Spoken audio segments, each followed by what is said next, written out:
Hey everybody, Donnie here. Now this is a different kind of story, but it's a wild one. Am I the whole for telling my daughter I won't budge, even if she never speaks to me again? The original poster, OP writes, my daughter Casey, 17 female, worked and saved up money for around a year to be able to afford a better car than we could buy her with our family budget. My other daughter, Alana, 16 female, has ADHD, recently got a driver's license, and asked to drive Casey's car.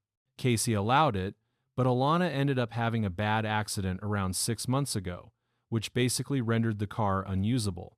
The insurance payout wasn't nearly enough to cover the replacement, and with Alana's medical bills from the accident, thankfully, there was no permanent damage, just a broken arm and leg. There was no way we could afford to replace Casey's car immediately. Alana was very apologetic to Casey, and so were we, since we couldn't afford to replace her car. Casey didn't accept our apology, and has been basically avoiding us, skipping family dinners and pretty much pretending that her mom, Alana, and I don't exist, and only talks to us if she needs a form signed for her school.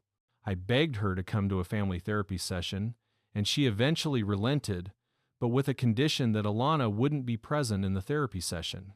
She told us she won't be resuming a relationship with us until we replace her car, which realistically won't be until next year. When the therapist asked how she expected us to do that, Casey said we could just make Alana work to earn the money. The issue is that Alana has severe ADHD and already has trouble managing her schoolwork. I'm worried that making her work to earn money will harm her grades and have significant ramifications for her future. Casey said, well, she should have thought about that before destroying my car. I don't care. I'm not going to speak to any of you unless I have my car replaced. I responded that she was free to avoid speaking to me for as long as she wanted to, but I'm not going to permanently harm a sister's future to get her a car earlier. My wife agrees with me that we need to stand firm on our position, but is also genuinely afraid of Casey never speaking to her ever again. I understand that her car was ruined, but I, as a parent, need to look out for all my children, not just one. I also don't want to set the precedent that emotional blackmail will work, even if what you're asking for is unreasonable. Am I the whole? And in the comments, we'll start with YouBid, who says, you can't be serious. You're the whole you, your wife, and Alana. You keep using the excuse that Alana has severe ADHD, then why allow her to drive if she is incapable of being responsible? I guarantee this has been Alana's life, and it's heartbreaking. How many toys, treasured items have you let Alana break, take, or use, just to guilt Casey with, oh, you know your sister has severe ADHD, just let her? My son has autism. Mind you, he's higher functioning, but we planned on spending longer to teach him to drive. We spent so much more for extra lessons. I know my son. He will freeze for a second, and that second counts. So we're taking longer before he gets his driver's license. And I never let his autism be an excuse to be a jerk to his brothers. When he was little, he could have an outburst all he wants. I wasn't giving him his brother's stuff, yet to be respectful of their things. Good Lord, you failed both of them. Edit to add. The car situation is just the straw that broke the camel's back. She has felt so belittled she'd rather pretend she doesn't have a family because, why? When you prove over and over that she doesn't matter, you, woman, in, question says, you're the whole. You're all over Casey to protect Alana from the consequences of her actions. If her condition is that bad, why was she allowed to drive in the first place? You, Dr. Governor, says, are you in whole? Why, yes.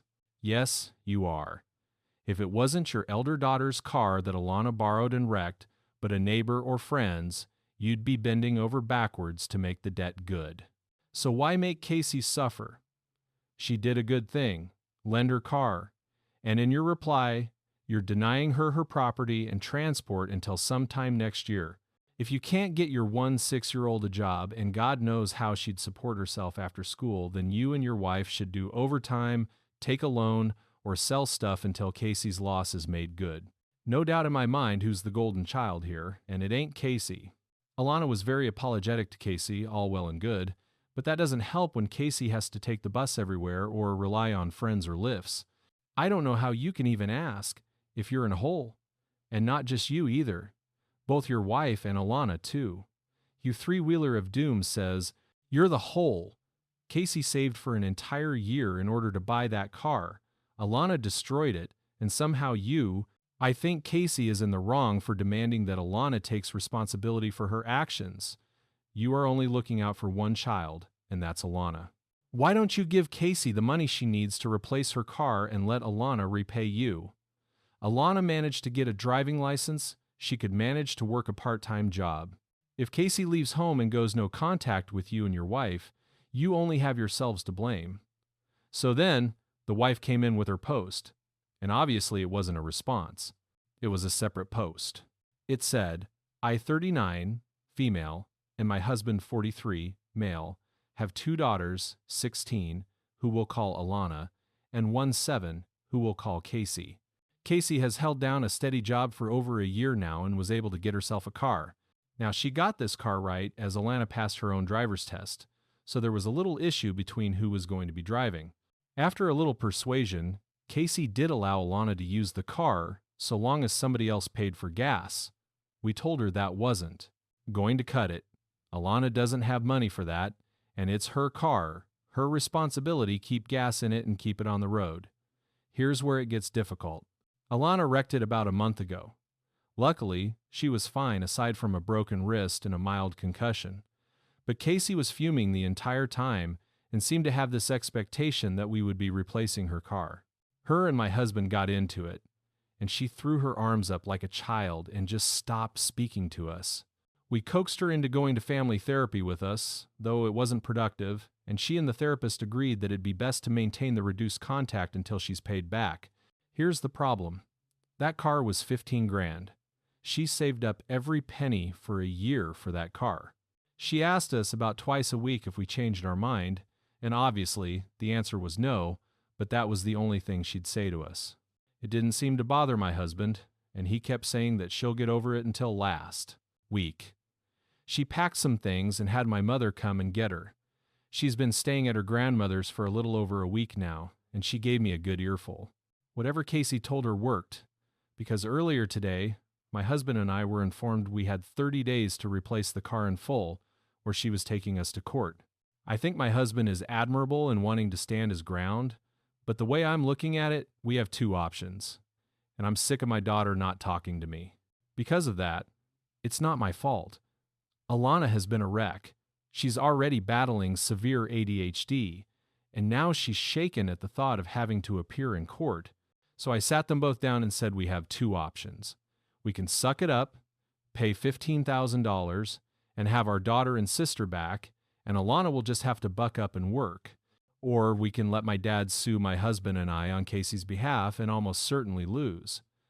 We spoke to 4 different firms, and all 4 echoed a similar sentiment that it would probably cost us triple in the end to bring it to court and fight it there.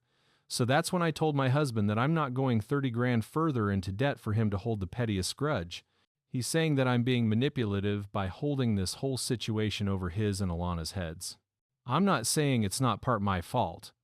All I said was that no matter what, at the end of the day, we owe Casey, and he needs to just accept that.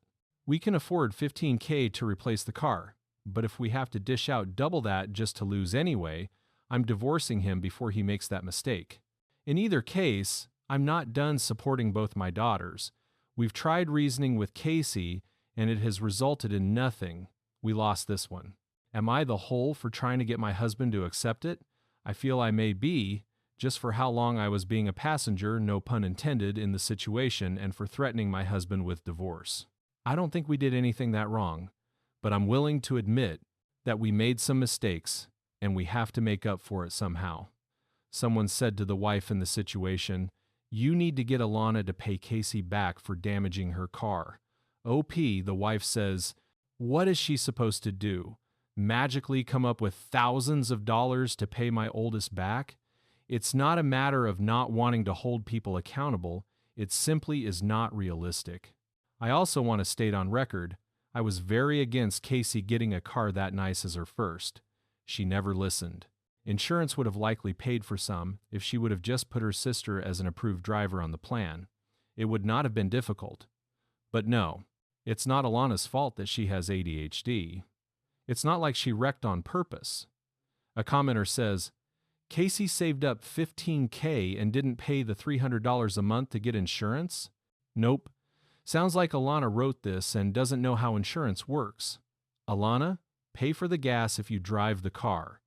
OP, the wife, replies, saying she had insurance, but they really screwed us over because Casey didn't approve Alana as a driver on the plan.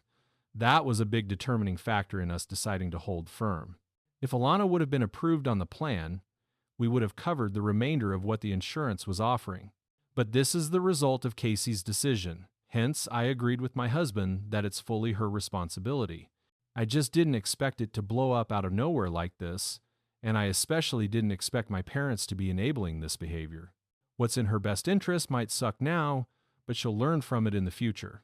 My husband's been fuming for weeks over this, and a lot of you are saying he even made a post, but if they ruled not the whole, then he wasn't telling the full story.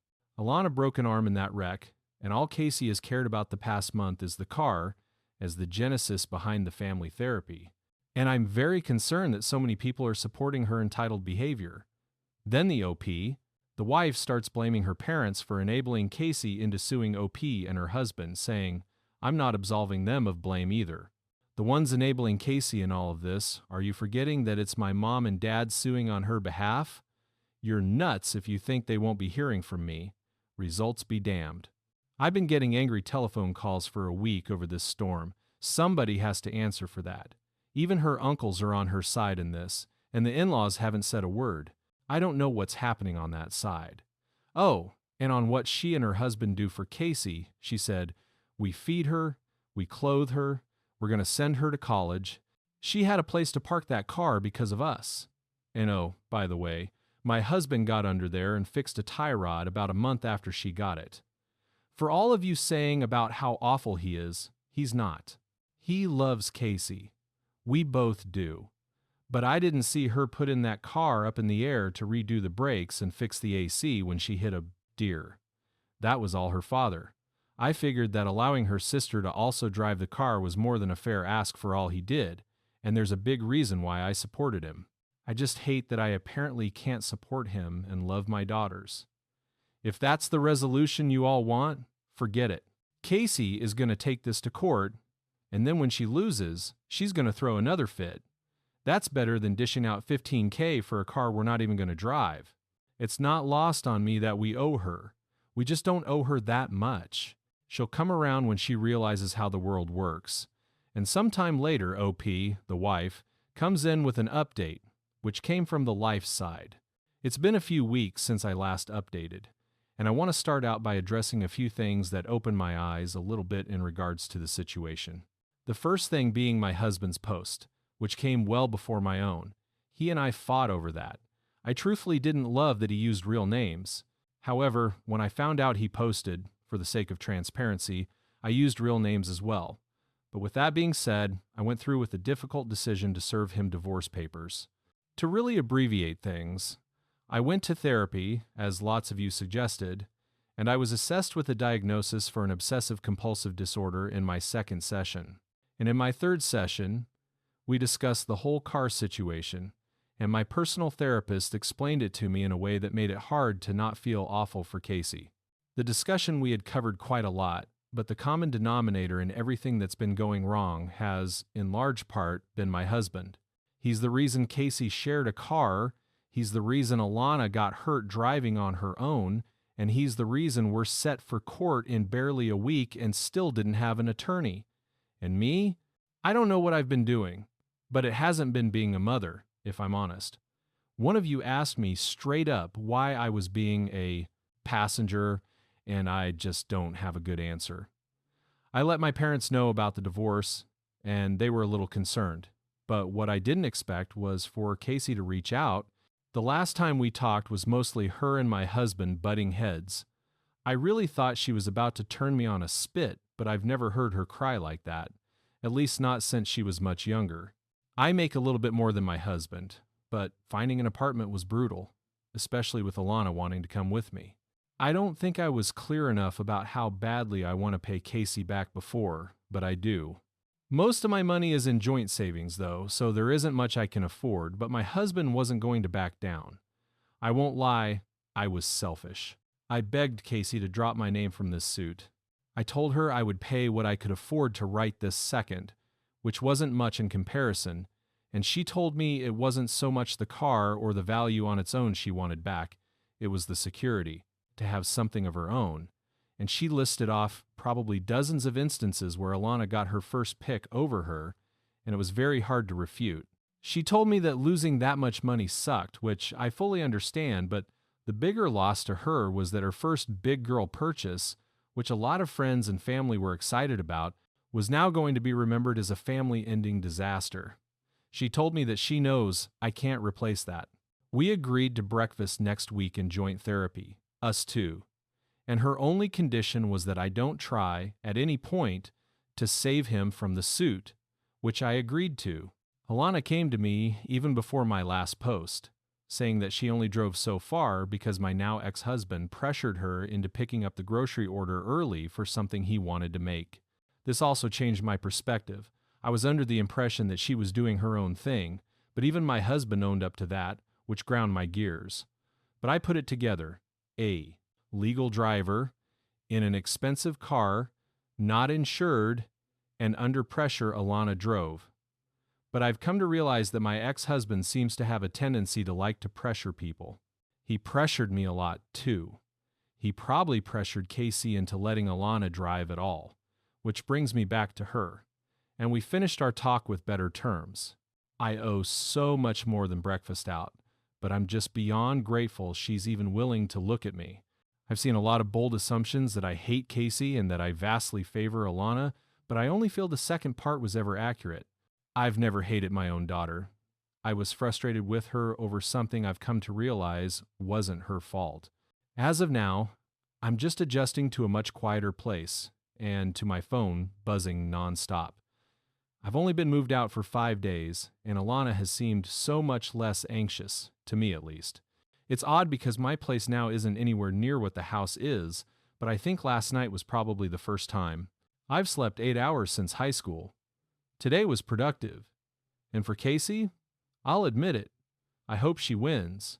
I hope she gets her car and then some. As for the divorce, I don't want much material. I won't say no to it. I'd rather just have my share of joint savings and try to tackle my own issues, of which I guess I have more than I would have been willing to admit a month ago. I know I'm going to get pelted most likely, but I want you to know I'm thankful. The internet is mean, but it tells the truth. And however this turns out, it's largely your comments that help me see what I was doing wrong and who was enabling those things, and most importantly, how I could stop it. It's times like this where my dad would tell me, I'm not lucky, I'm privileged, and I think that applies here. I'm privileged that my daughter didn't just laugh, even though she could, and arguably should have. That's the update. I'll update whenever Casey and I meet, barring she's comfortable with it, and then you probably won't hear from me until the whole suit and divorce is over and done with. I just wanted you all to know I hear you, and I wish I could have seen reason when I first posted. I'm frustrated reading my own comments. Therapy is a powerful thing. The first top commenter on this one said, "It's great you seem to have changed your tune a bit, but this still screams of avoiding being held accountable. Your ex-husband may have been the driving force behind the fallout with Casey, but you trying very hard to place the blame on Casey in your initial post and subsequent comments, and it's hard for me to believe you switch sides that easily. Hope that Casey gets the outcome she deserves from all of this, whether that's your ex-husband being taken to the cleaners or the both of you." Next commenter says, "Still, you're the whole. You allowed this all to happen. Your daughter bought the car, and it was okay to let the other daughter drive it and not have to pay gas. Take some responsibility and realize you are a parent." You Mother Search found a comment from the OP and quoted it, saying, "That's funny. Alana is the only one we've ever had to talk about boys with. I don't think Casey is very desirable. Definitely don't see it being marriage material. It's Alana we have to worry about." Case will come around. This isn't the first mountain she's constructed out of a molehill. I'll have you know this was obviously before the update. And you, Mother Search continues, saying, it's you. You're still thinking it's about a car and playing victim and throwing your husband under the bus. That's horrifying. This is what you think about your daughter? You posted on a public platform less than a month ago about your daughter.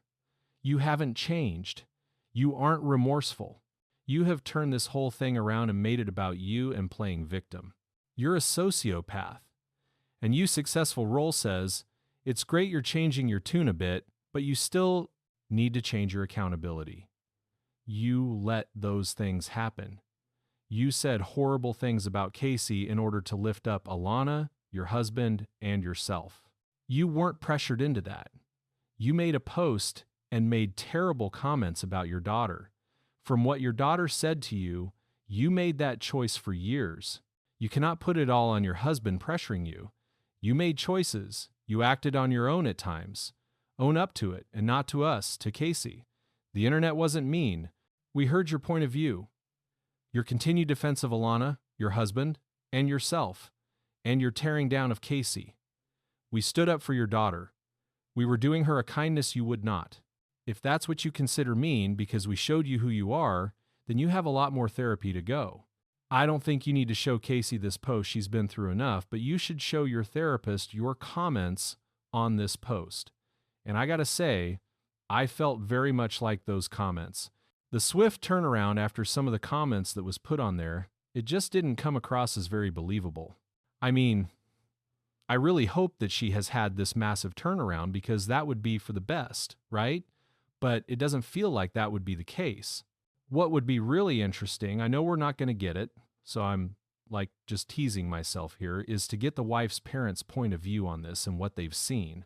Because from the post and, people assuming as well that, the car thing was the straw that broke the camel's back, it's a big one, but it sounded like there was a history of this kind of behavior, this kind of enabling behavior, which is doing Alana a disservice at the same time as well. But what do you guys make of this situation? Let us know your thoughts down in the comments below. Now, just a huge thank you from the bottom of my heart for getting involved in today's stories. Your love, your support, your time always means the absolute world to me. So thank you so, so much. And hopefully, I'll see you in the next one. Take care and much love.